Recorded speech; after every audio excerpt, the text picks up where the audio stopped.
আসসালামু আলাইকুম।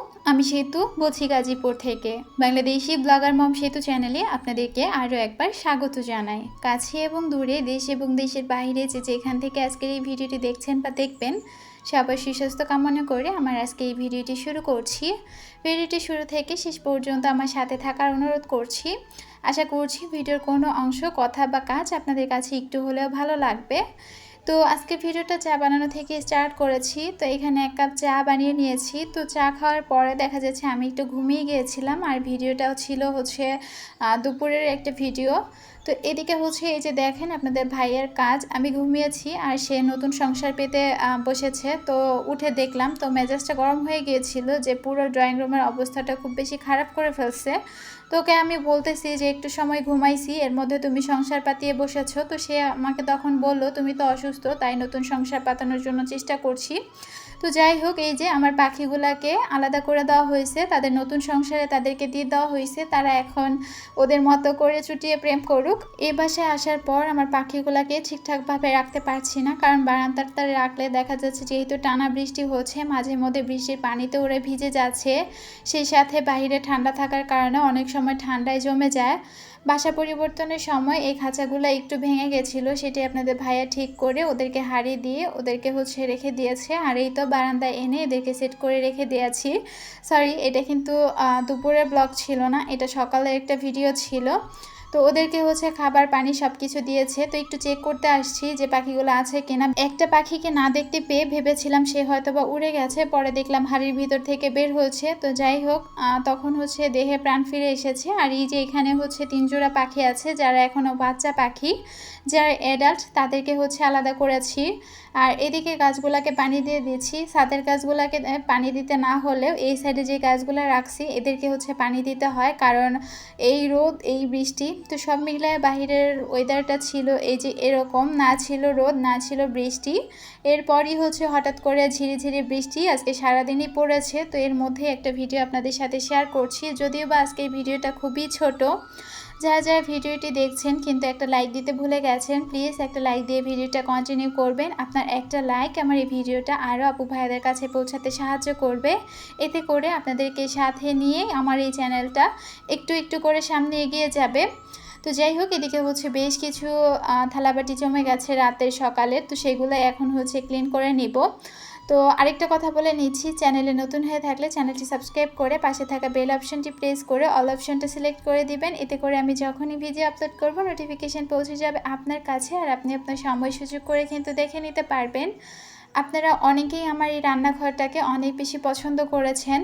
আমার এই রান্নাঘরটা ছোট হলেও আমার কাছে অনেক বেশি একটা ভালো লাগার জায়গা। সেই কারণে একটু কষ্ট হলে আমি চেষ্টা করি সবসময় আমার এই রান্নাঘরটাকে পরিষ্কার পরিচ্ছন্ন করে রাখার জন্য, সেটাই ভিডিও আকারে আপনাদের সাথে শেয়ার করি।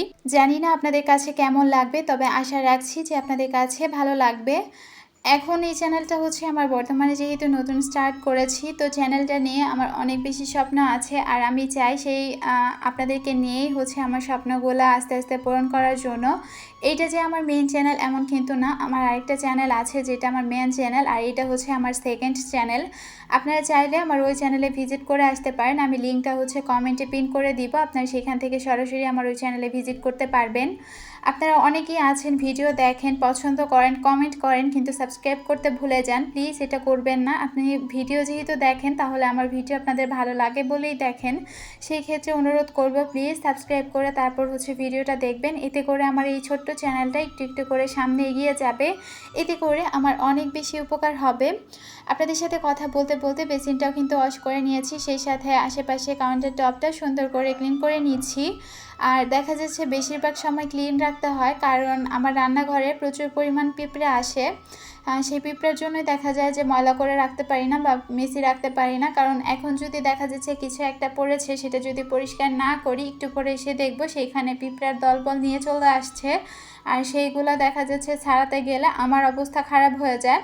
এদিকে চুলাটাও যেহেতু রান্নাবান্না করেছিলাম, দেখতেই পাচ্ছেন চুলার সাথে সাথে চুলার আশপাশটাও কিন্তু বেশ নোংরা হয়। তো চুলাটাও ভালোভাবে আমি একটু ভিম দিয়ে মেজে নিচ্ছি, তার সাথে চুলার সাইডে যে আশেপাশে কাউন্টার টপটা আছে সেটাও ক্লিন করে নিচ্ছি। ইদানিং কারেন্ট এত বেশি জ্বালাতন করে, দেখা যাচ্ছে কারেন্টের পিছনে দৌড়াতে হয়। কারণ কারেন্ট আসলেই রান্না বসাতে হয়, রান্না করে কমপ্লিট করতে হয়। আর রান্না বসালে সেই সাথে যে কয়বার কারেন্ট যাবে সেটা তো একদমই অজানা, তো 2-3 বারে হচ্ছে রান্না শেষ করতে হয়। তো বাসায় তো আসলে গ্যাসের চুলা আছে, কিন্তু গ্যাস নাই, কারণ গ্যাস এখন আনার মতো অবস্থাতে আমরা নাই, কারণ গ্যাসের দাম নাকি বেড়ে গেছে 1700 টাকা। আর ওইখানে কেমন কমেন্টে জানাবেন। আমাদের এখানে হচ্ছে 1700 টাকা করে চলতেছে। আর এই তো ক্লিন করার পর আমার পুরো রান্নাঘরটা, আর এই তো রান্নাঘরের লুকটা একটু পরিবর্তন করেছি। এই যে জানালাতে একটা পর্দা লাগিয়ে দিয়েছি আপনাদের দেখার সৌন্দর্যের জন্য, আপনাদের দেখার সৌন্দর্যের জন্য না, জানালাটা দেখার সৌন্দর্যের জন্য। কারণ জানালাটা যেহেতু রং করা নেই, অনেক জায়গা থেকে গ্রিলের রং উঠে গেছে, যার কারণে দেখতে অনেক বেশি বিশ্রী লাগে যখন ভিডিও অন করি। সেই কারণেই হচ্ছে এই যে এই পর্দাটা টানিয়ে দিয়েছি। আশা করছি এখন একটু হলে ব্যাকগ্রাউন্ডটা ভালো লাগবে। আর রান্নাঘরে যে টুকিটাকি কত কাজ করতে হয় সেটা আমরা একমাত্র একটা গৃহিণীরাই বলছি। তো অনেক কিছু দেখা যাচ্ছে শেষ হয়ে যায়, যখন যেটা চোখে পড়ে তখন সেটা রিফিল করে রেখে দেই। এই যে দেখেন লবণের ঢাকনাটা খুলে রেখেছি, সেই সাথে হচ্ছে এই যে তেলটাও এখন রিফিল করে নিয়েছি। কারণ রান্না করতে গেলে অনেক সময় মনে হলে দেখা যাচ্ছে যে পাতিল চুলায় বসিয়ে তারপর হচ্ছে রিফিল করতে হয়। আর বাসায় চা পাতি শেষ হয়ে গেছে, আর দোকান থেকে হচ্ছে 10 টাকা করে 2টা চা পাতা নিয়ে এসেছি, কিছুদিন চলে যাবে, সেটাও এখন রিফিল করে নিচ্ছি। সেই সাথে ভিডিওর কিন্তু একদমই শেষ পর্যন্ত চলে এসেছি। ভিডিওটি কেমন লেগেছে ছোট্ট একটা কমেন্টে জানিয়ে দিবেন। ভালো লাগলে ফ্রেন্ড অ্যান্ড ফ্যামিলির মাঝে শেয়ার করে দিবেন। আজকের মতো এখানেই বিদায় নিচ্ছি। আল্লাহ হাফিজ, আসসালামু আলাইকুম।